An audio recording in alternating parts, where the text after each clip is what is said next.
Hey, welcome to episode number 4 of the Go-To Physio Show. Coming up in today's show, we're talking about movement, the different components of movement, and some practical applications of different strategies for movement on a day-to-day basis in your private practice. We've also got Carl Morris coming back, showing you more on how to direct your patient's attention. We also look at some lit reviews, and we also help you build your business. I hope you enjoy the show.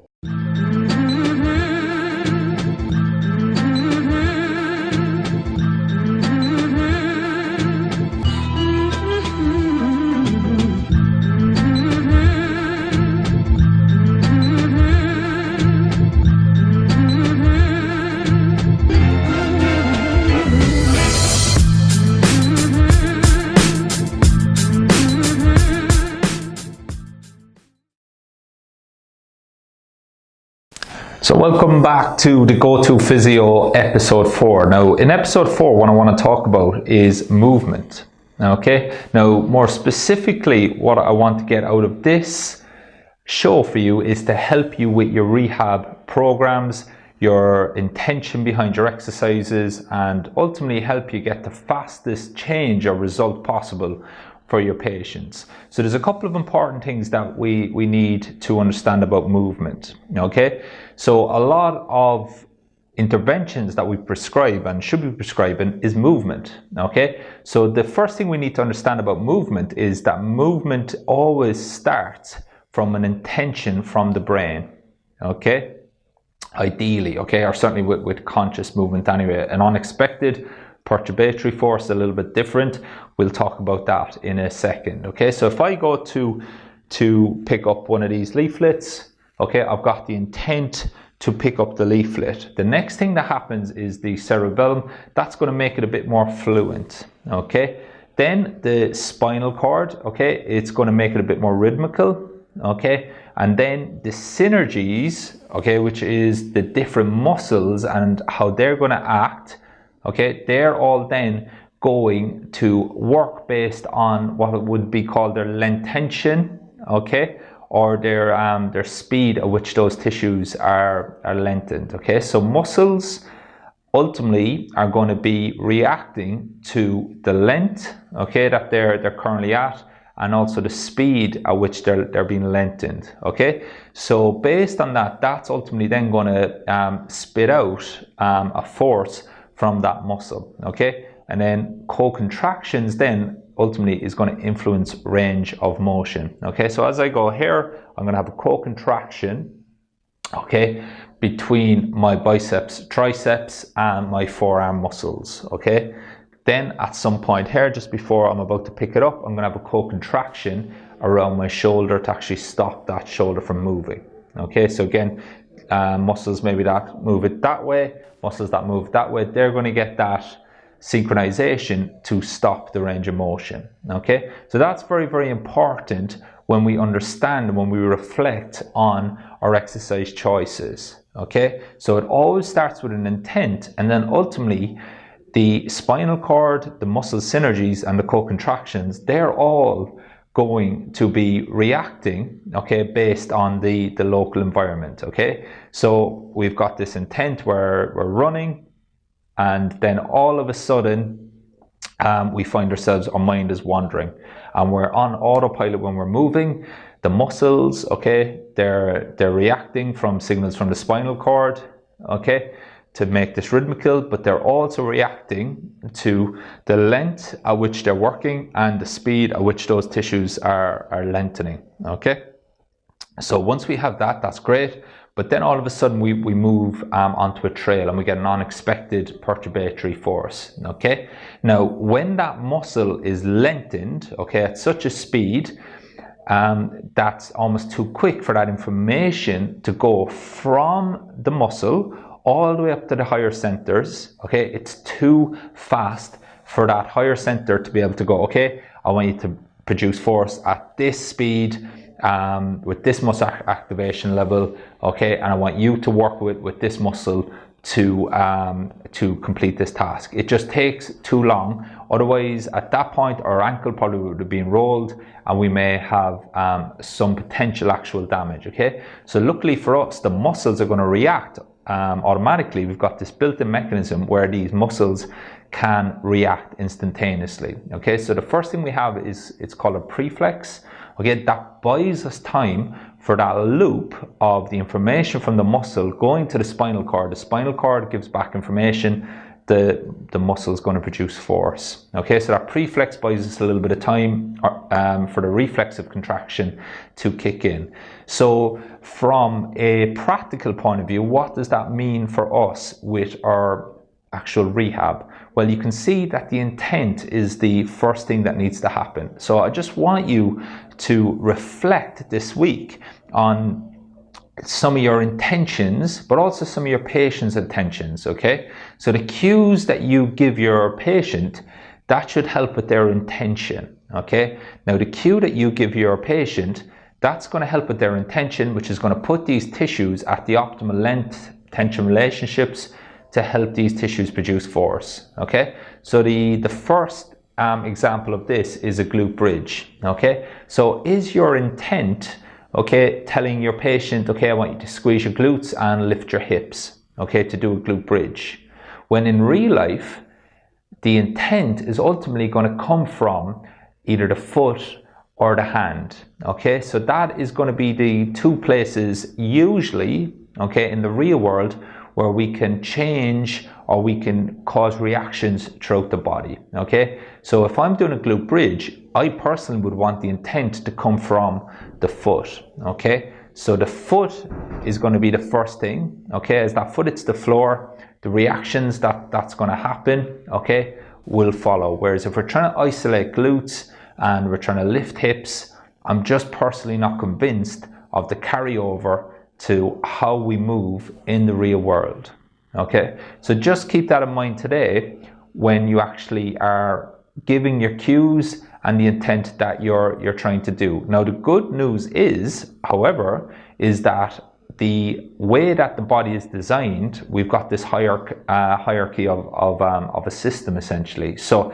the higher centers could always override the centers below it. So the higher centers in the brain can override the spinal cord and can override the muscles, okay? Now that's a very slow process.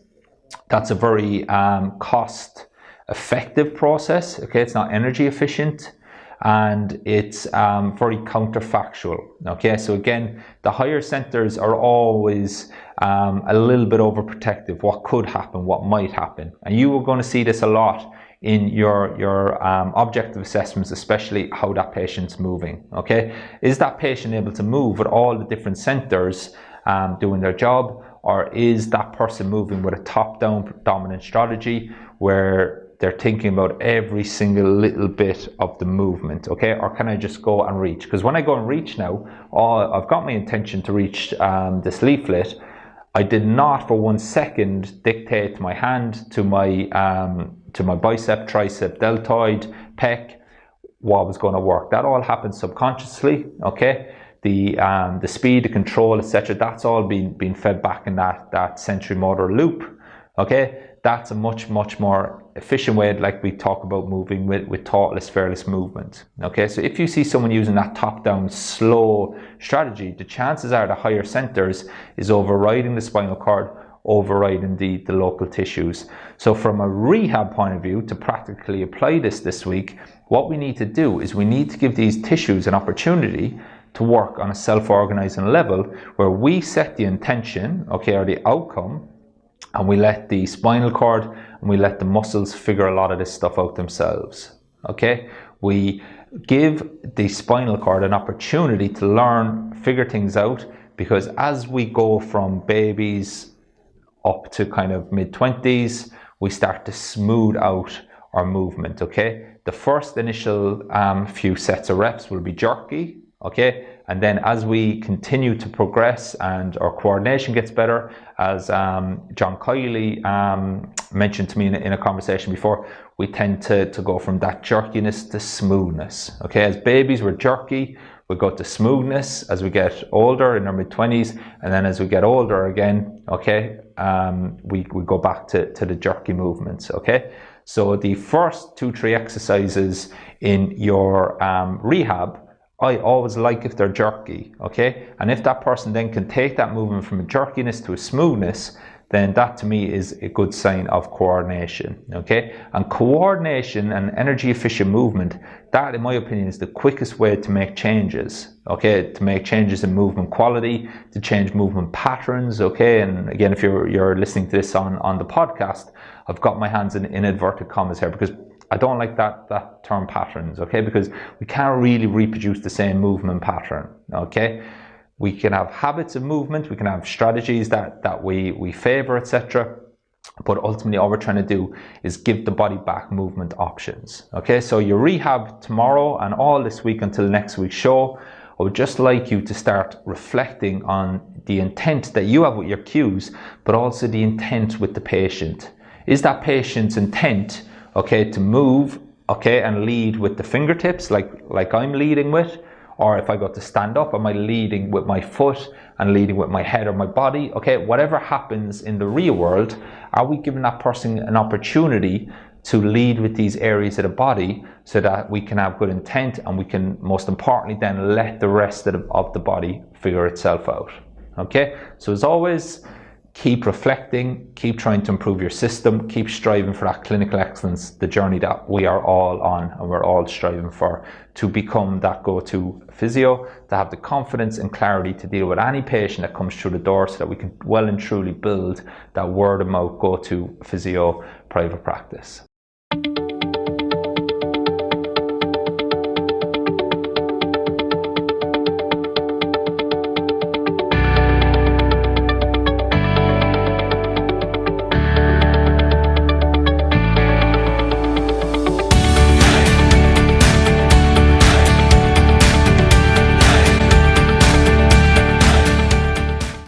Okay, so welcome to episode 4 of the Go-To Physio Show Lit Review. So now in this episode, what I want to talk about is another review paper, but to be honest, I think it's such an important paper that really summarizes nicely, as the title says, the last 20 years in biomechanics and movement. Okay, so it's called Biomechanics and Neural Control of Movement 20 years later. What have we learned and what has changed? Okay, and it's a paper by Norden et al. 2017. Okay, so this paper, as I said, why I'm making you aware of it is it does a lot of the digging and the search and putting all the literature together and summarizing it nicely. Okay, and we're going to do part 1 today, where we're going to go into just the basics of a lot of physiology again, which I certainly zoned out of when I was a student, and I've kind of when I was relearning, I was like, God, I wish I paid a bit more attention in university, but that's life. Okay, so let's talk a little bit about neuromuscular control and kind of what we know so far in the literature. Okay, so again, in terms of movement and not to put a spanner in the works already, but in terms of coordination, okay, obviously the sensory input is going to be very, very important, and the communication from the various tissues. Okay, so one of the first ones that we kind of always talk about is the muscle spindles. Okay, so again, what do muscle spindle receptors sense? Okay, we know that they regulate muscle contraction by responding to changes in muscle length, okay, via joint angle. Okay, so again, the changes in muscle length, it's very, very important, and that's something we should consider in terms of what length we are training muscles, okay, for somebody to be successful at their chosen tasks or their sports, etc. Okay, so they talk about here, Matthews and Steen reveal velocity sensitivity of spinal afferents in detecting muscle length changes, but also identify non-linearities across stretch amplitudes. Okay, so again, the speed at which the muscle lengthens, okay, is pretty important. And again, I think we can all understand nowadays that the speed at which the muscle changes length is important, as well as the actual length of the muscle. Okay, the two of those variables are going to be very, very important in dictating what force is produced from that muscle, okay, to keep it simple. Okay, now the interesting thing here, the overlap in anatomical locations of alpha and gamma motor neurons, okay, in the ventral horn of the spinal cord. So again, these guys are going to be very, very important to get that information in and then send it back. Okay, so the muscle is going to get this information from the various other sources as well. The spinal cord is getting this information, but the spindle receptors are going to be giving feedback to the spinal cord based on the length of the muscle and how quickly the muscle's lengthening. That goes to the spinal cord sends a command back ultimately. Okay, so distinguishing between gamma from alpha motor neurons can be accomplished using conduction velocity, with gamma motor neurons axis conducting more slowly than alpha, resulting in a strict alpha-gamma coactivation order. Okay, so gamma motor neurons lack group 1 monosynaptic connections, such as those received by alpha motor neurons. Okay, so we can get some gamma biasing in terms of increasing the gain of the tissues if we find some tissues are maybe non-responsive by using some low-level isometrics. Okay, so low-level isometrics can they've been shown in other papers, which we can talk about, to bias the gamma motor neurons. Okay, so again, we can increase that motor output, or sorry, the efferent input into the muscle to help the overall output. It's probably a better way of saying that. Okay, so muscle spindles respond to change in load by altering their firing rate and adjusting their controller properties. Okay, so again, what happens to the muscle spindle when these tissues aren't being exposed to load? Okay, so again, we roll our ankle, we put our weight over towards our little toe because we don't want to load our big toe. If we load our big toe, that's going to load the peroneals, it's going to load the area where we've had a trauma. Okay, so what happens to those muscle spindles if we continue to adapt our movement? Okay, so again, rugby league, rugby union, they're really, really good at finishing the game, okay, with a bang. And then, as I said, we don't see the full extent of that then maybe till a day later. Okay, so they find a way through it, they adapt. The human body is very, very durable, very resilient. It finds a way, but sometimes that way may not be the most energy efficient. We'll go back to episode 1 and we will see that. Okay, so anticipatory gamma motor neuron activation can, however, bias the muscle spindle stretch response as a form of feed forward control without the need for higher level feedback unless warranted by large errors. Okay, so this is very, very important. Okay, and I think this is going to be more important the more especially some of this research on predictive processing comes out. Okay, so I know Mick Tacker is doing his another PhD on that, and I'm really, really interested in reading the papers that come out of his PhD. So what this ultimately is saying is that the spinal cord level, okay, it's making a prediction about the information that it's about to receive from the peripheral tissues. Okay, so it's expecting to see something and it'll almost spit out quickly what it thinks it's going to receive in order for that muscle to work the way that the spinal cord thinks it needs to work. Okay, now if there's a big error, that's where then, let's say for instance we're running along a path and all of a sudden the landscape on the ground changes and we get a massive kind of wobble. Okay, up to then you're probably using your spinal cord massively. Okay, without higher center control, your mind's wandering around, whatever, thinking about whatever you need to be thinking about. Then all of a sudden this wobble, that's a big error. Okay, the spinal cord wasn't expecting that level of length change, or the velocity length change, and also the muscle to be working at that length. So then we have this conscious experience of something isn't quite right, and then the higher centers will start to get involved again. Okay, so the manner in which the reference errors from muscle spindles are used to make adaptive adjustments at the level of the brain nevertheless remain incompletely understood. Okay, so again, there's a lot unknown. Okay, muscle spindle discharge rates routinely increase during muscle lengthening, but also during shortening, especially when shortening is slow and against an inertial load. Okay, so from this point of view, muscle spindles lengthening, think about a runner or think about somebody who's maybe lunging and then they're lifting a box. Okay, so again, we can create a lot of force through the legs. And then we can also obviously create a lot of force when we're lifting something, okay? But in a slower state, okay? And again, the big thing is muscles, they like to work slow, okay? So if the muscle has to shorten fast, it's not very, very conducive to producing a lot of force, okay? So what I want you to think about that is when that foot hits the floor and we get a lot of knee bend, okay? If the knee flexes quite a bit here, it's very, very hard for the hamstrings, the medial hamstrings especially, to produce force, okay? So just think of that particular scenario when reading sentences like this. How does this apply in the real world, okay?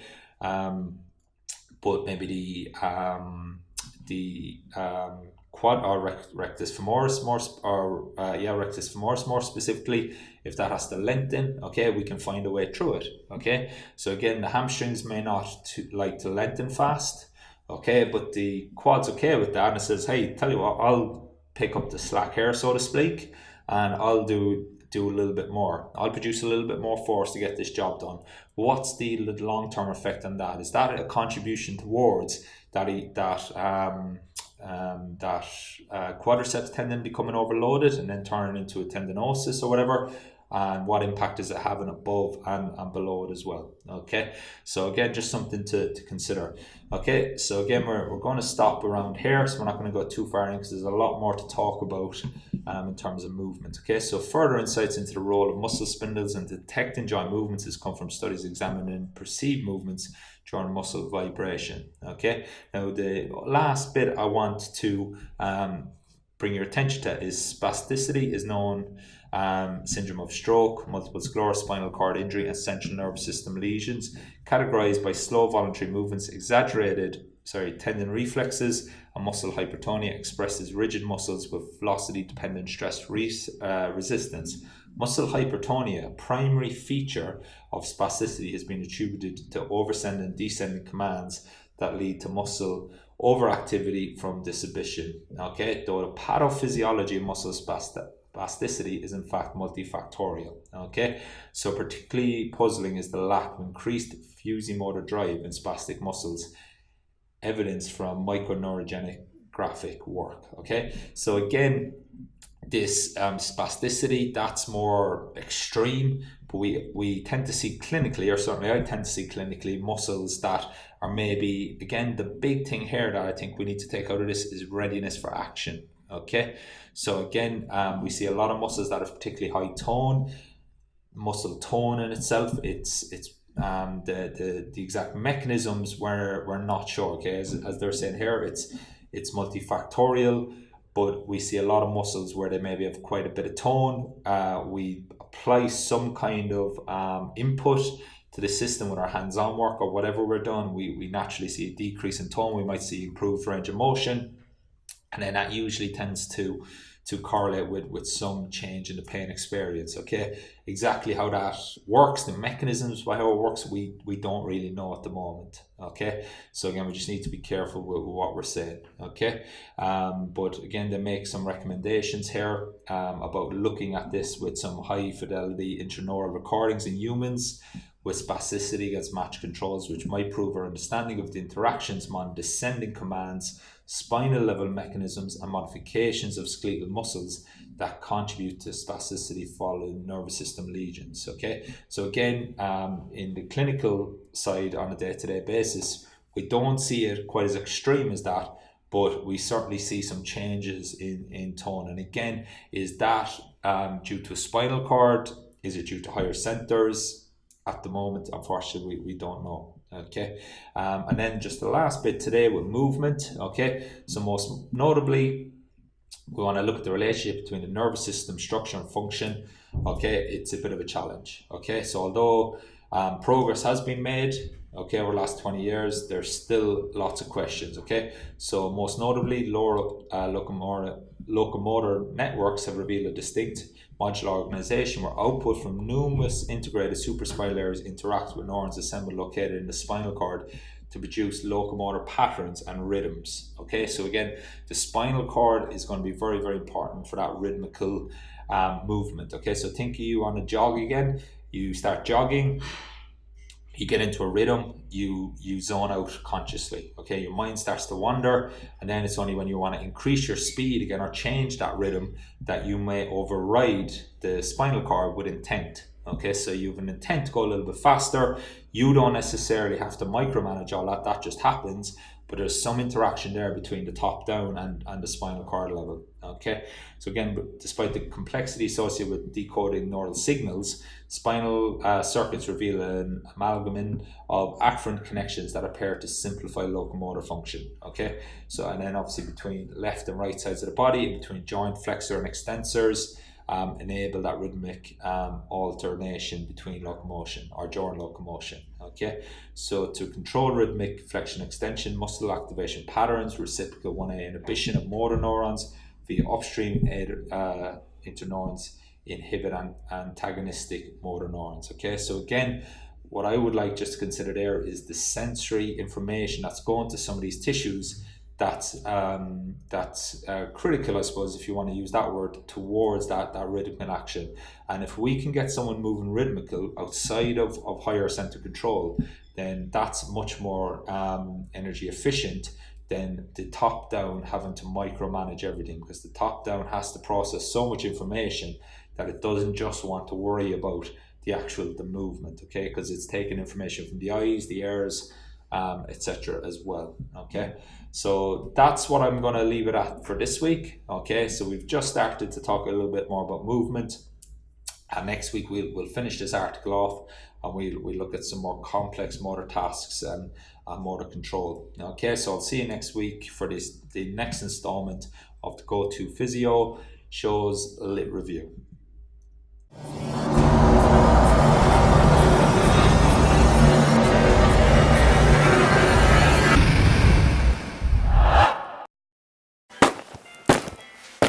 So welcome back to this week's segment of Build Your Business. Now, the biggest tip that I can give you this week to help you, okay, become that go-to physio is to address objections in the first session. So in that first session, the main thing that the patient wants is what's the problem, okay? What do they need to do to solve the problem, and how long is it going to take? They're the three big things. Now, what's the problem, okay, is not what's the diagnosis, okay? What is the problem that's causing the symptoms? There's a big difference to that, and we're going to talk about that in its own segment in an upcoming episode. So what's the problem? What do I have to do to solve the problem?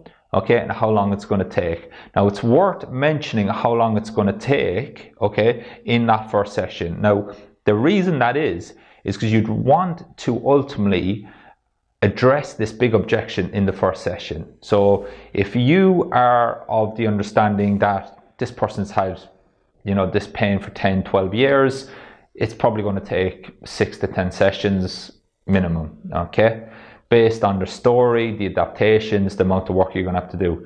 This person may have been led to believe through a friend, again, if you're getting a lot of word of mouth referrals at this stage, as your confidence and clarity in your ability to deal with any patient that comes through the door increases, you get this word of mouth reputation coming, okay?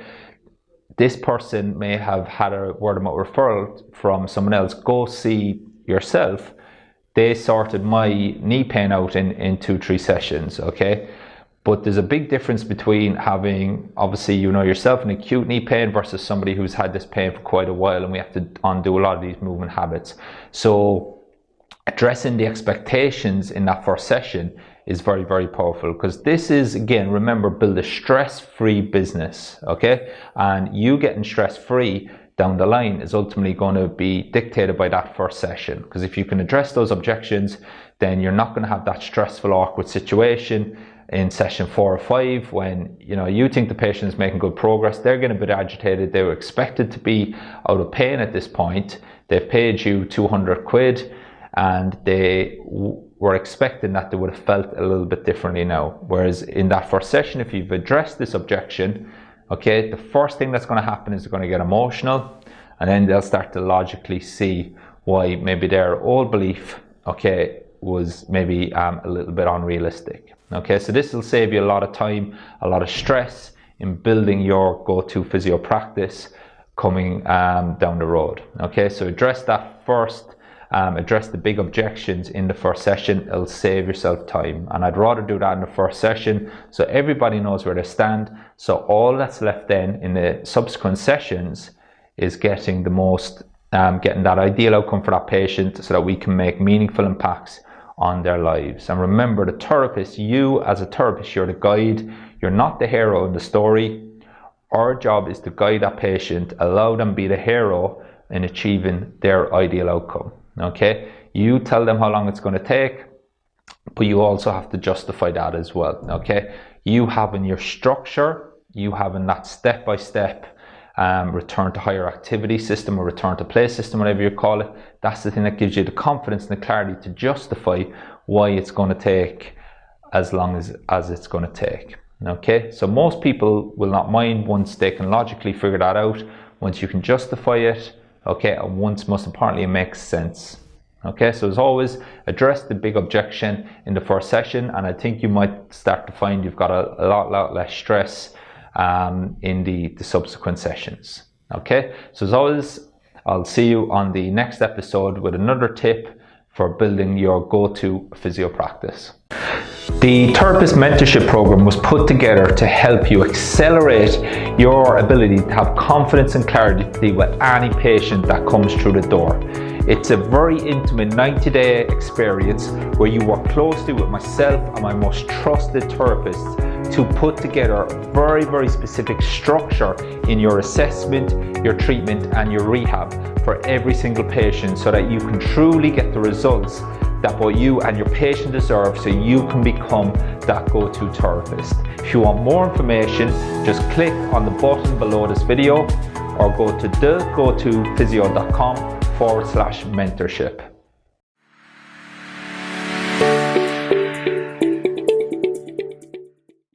I'm a physiotherapist. I graduated in 2016 and I work at Rotherham NHS Foundation Trust, and I've just got a job with Rotherham United Academy. Having a kind of thorough objective assessment, I was really happy with. I didn't feel what I was taught at uni was thorough enough and what I wanted. Kind of Dave's approach to the whole subjective objective assessment and then return to play, especially as I want to go into sport, it looked like a really good opportunity. So it helped me get the job with the Rotherham United Academy because I now have a deeper, better understanding of doing an objective assessment and returning athletes to sport. Probably how worldwide it is. I didn't kind of expect people from Australia and New Zealand or the USA to kind of be involved in it. So I've got a really good kind of toolkit, and I know like an X, Y and Z, and I'm not kind of stumbling over anything I do with my patients and know exactly what I need to do. Definitely do it. It's a really good opportunity and I really enjoy it. Okay, so we've got Carol back for this week's Brain Booster, and in last week's show we talked all about the importance of attention. So this week, Carol, if you'd be kind enough to show us some very easy ways, and this is ridiculously easy when Carol shows you this, how to direct someone's attention. I remember, Dave, I've been at many seminars over the years and read an awful lot of books, but if somebody was to say to me, what's the most powerful concept that you've ever heard? I was sat in a seminar many years ago and I heard a gentleman say, the quality of your life will be determined by the quality of your questions. And I really didn't understand, sat there that day, how powerful that statement was, but I do now. Because for everybody listening, if I said to everybody now, what can you hear in the background? Immediately your attention will have gone from this particular broadcast, the video that you're watching, to something in your surroundings. So the powerful concept here is that questions focus your attention. The minute you ask a question, the brain's a question answering machine. Simple things like, you've got to be very careful with your questions, because how do you feel can be a very poor question, can't it? Because immediately that's directed to the problem. What progress have you made this week is a very, very different question, which directs their attention. It sounds such a simple concept, but Again, what we find is that people are just ask habitual questions. They ask the question that they've always asked on autopilot. But when you start to become aware of the power of questions, I would go as far as to say, if you can change the quality of your questions with your clients, if you can change the quality of your questions in your business, you can transform it. You can literally transform it. Brilliant. And I'm just going to add one more. If you can take and change the quality of the questions inside your mind when you're looking at the person and you're assessing and you're treating, you're asking why is this glute medius not loading well? Why is this? Yeah. It focuses our attention Absolutely. to give us the solution. So you then, with good questions in your own mind, you get to uncover the unique story about that human being in front of you, not just that injury. As we've talked about previously, it is about finding out about that unique person, not just the presenting situation.